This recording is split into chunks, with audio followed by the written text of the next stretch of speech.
Iya tahu, lu mantannya tahu, terus lu juga pernah ada di dalam hubungannya. Tapi kan sekarang dia udah ada pacarnya. Emang harus banget ya masih temenan sama dia, deket-deketan, terus masih banget ya harus stalk Instagramnya. Entah kalau ditanyain, enggak gua kan cuma temenan. Lagian kita juga ada mantanan. Tapi lu masih terus-terusan hubungin dia biar apa? Lu harusnya hargain dong hubungan dia. Dia juga udah punya pacar dan pacarnya juga punya perasaan. Kalau lu datang tiba-tiba masih aja kayak dulu, sama aja lu kayak selingkuhan. Mikir dong sayang, orang bikin hubungan itu nggak gampang. Kalau lu udah ditinggalin ya udah berarti ada kesalahan di diri lu. Terus lu mau masuk lagi tiba-tiba datang terus mau ngancurin rumah tangga seseorang atau mau ngancurin hubungan seseorang. Lu pikir lu 108 yang bisa memusnahkan sebuah musuh? Enggak kan? Udah deh, jangan kegatelan. Cari yang lain. Kalau udah mantan ya udah mantan. Mau balik lagi pura-pura jadi temenan, tapi ntar ujung-ujungnya bisa tidur barengan. Mikir dong, lonte. Gue pernah dengar orang ngomong, bosen makan ikan asin mulu, sekali-kali pengen makan ikan ayam. Terus ada juga yang ngomong, bosen makan nasi warteg mulu, sekali-kali pengen makan nasi padang. Terus lu gak berpikir bahwa pacaran lu pun akan bosen dan itu bisa memicu perselingkuhan. Lu masih percaya dengan kata-kata yang, enggak kok pasangan gue nerima gue apa adanya. No, it's bullshit. Because apa? Kalau pacar lu menemukan orang yang lebih dan bisa membuat nyaman, lu bisa ditinggalkan karena sebuah perselingkuhan. So, makanya lu perawatan, sayangi diri lu, sehingga pacar lu tuh ngeliat lu cakep, ngeliat lu cantik, sehingga dia betah sama lu. Dan lu tuh gak hilang di dalam cahaya kegelapan. Lu bisa dibawa kemana-mana, contohnya ke undangan. So, kalau lu ngerawat diri lu akan hargai diri lu karena apa? Karena lu punya nilai tinggi dan lu mengeluarkan uang untuk sebuah perawatan. Sehingga kalau misal lu berpikir begitu, lu tuh gak terlihat murahan karena lu gak ditidurin secara gratisan. Karena lu berpikir bahwa uang itu dibutuhkan dalam perawatan. Betul? Masih mau ditidurin secara gratisan? Enggak selamanya orang nunjukin yang dia punya itu berarti pamer, berarti norak. Enggak, masalahnya bukan di orang itu, masalahnya di kalian yang sirik dengan apa yang dia punya. Orang kerja capek-capek dapat duit, biarin aja dia mau beli apa-apa, anggap aja itu rasa syukurnya, rasa bangganya, bukannya norak atau pamer. Kalian juga kalau punya pasti pamer kan, kalian juga kalau punya pasti update kan, bikin postingan, bikin snapgram. Itu karena apa? Karena kalian bangga dan bersyukur. Enggak selamanya norak atau kampungan seperti yang kalian pikirkan. Lagian juga duit dia, Instagram dia, yang kerja dia, yang capek dia. Kalau mau kayak gitu juga ya kerja. Emang kalian punya Doraemon yang minta apa-apa langsung ada? Enggak kan? Terus kalau lo ngatain orang pesek, hidungnya dia bisa langsung jadi mancung. Terus kalau lo ngatain dia hitam, dia bisa langsung jadi putih. Terus kalau kalian ketemu kayak orang bodoh gitu, langsung kalian bisa permainkan dia seenaknya. Hey, mereka juga punya hati. Mereka juga bakal sakit hati dengan apa yang kalian sudah katakan. Mereka juga punya otak. Mereka juga bisa mikir dengan apa yang kalian sudah lakukan. Diri kalian sesempurna apa? Lu kayak manakin mangga dua yang cuma diem aja terus orang bisa ngeliatin. Atau lu punya om jin yang minta apa-apa bisa langsung dikabulkan. Mirror sayang, karma itu ada. Gak bisa seenaknya punya mulut, gak bisa seenaknya punya sikap dan kelakuan. Mati tetap masuk tanah. Hidup lu sesempurna apa sih? Emang lu di kuburan pakai AC? Banyak yang nanya, kakak kok aku sama mantan aku kayak musuhan gitu ya kak? Ya iyalah, kenapa? Karena kamu nggak mau move on. Woi, move on? Masih mau gitu-gitu aja? Kan udah mantanan. Kok kenapa mantannya kayak musuhan? Ya iyalah, lihat apa yang kalian lakukan. Masih kepoin postingannya, masih kepoin Instagramnya, masih cari tahu ke teman-temannya. Emang kalau kalian putus itu dunia kiamat? No, kamu masih punya kehidupan berikutnya yang masih harus kamu jalankan. Kenapa mantan kalian jaga jarak? Karena dia menghargai. Kalian harus stop perasaan tersebut. Makanya dia jaga jarak, bukannya musuhin kalian.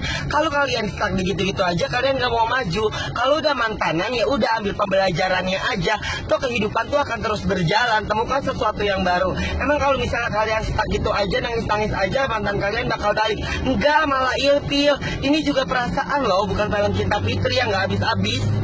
Ih, jam kita kok samaan, sepatu sama bajunya juga samaan, jaketnya juga samaan. Iya, itu bukan samaan, tapi itu barang aku yang kamu pinjem dan kamu nggak balik-balikin.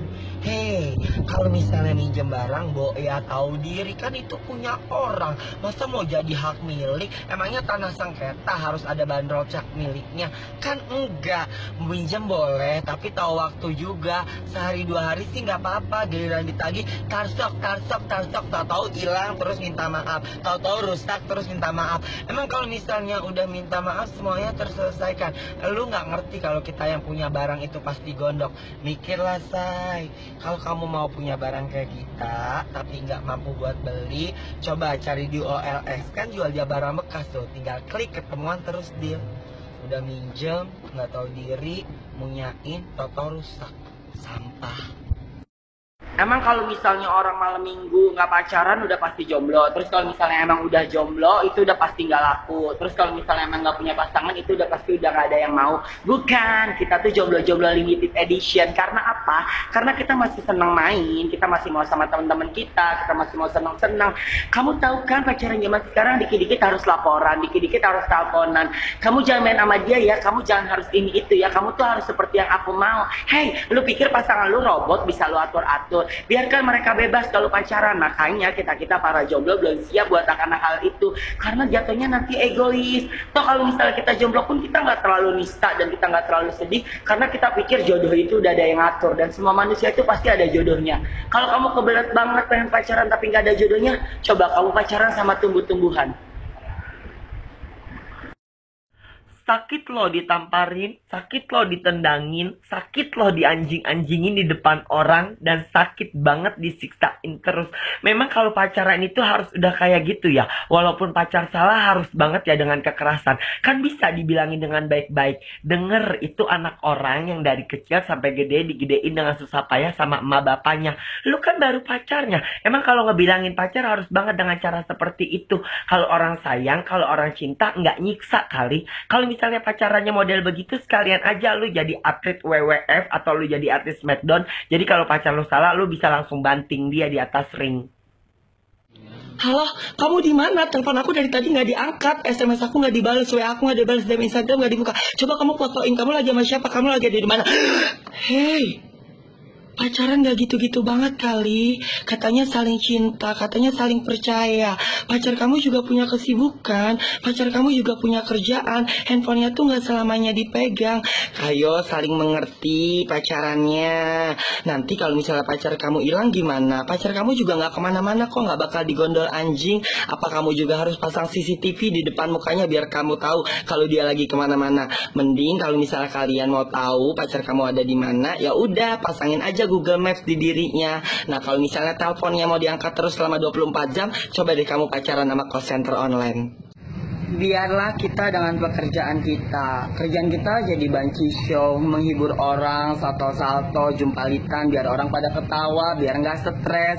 Nggak usah munafik lah, akuin kalau banci itu juga suka menghibur. Kalian kalau nggak ada hiburan tergila loh, stres. Terus kalau misalnya ada banci yang begini atau begitu, ya biarin aja itu banci udah dengan settingannya masing-masing. Nggak semua banci harus kayak Mimi Peri kan, pakai baju akar-akar kemana-mana. Nggak harus banci semuanya kayak Mordelente kan, goyang pecel lele. Ya udah dengan masing-masing image-nya aja. Kalau misalnya pekerjaannya seperti itu kalian nggak suka, ya nggak usah dilihat. Atau kalian punya pekerjaan yang lebih baik buat kita, ya udah tawarin, kasih pekerjaan yang gajinya bisa sama kayak kita dapetin gitu aja. Make it simple, jangan dibuat ribet. Ingat banci juga manusia, ya kan?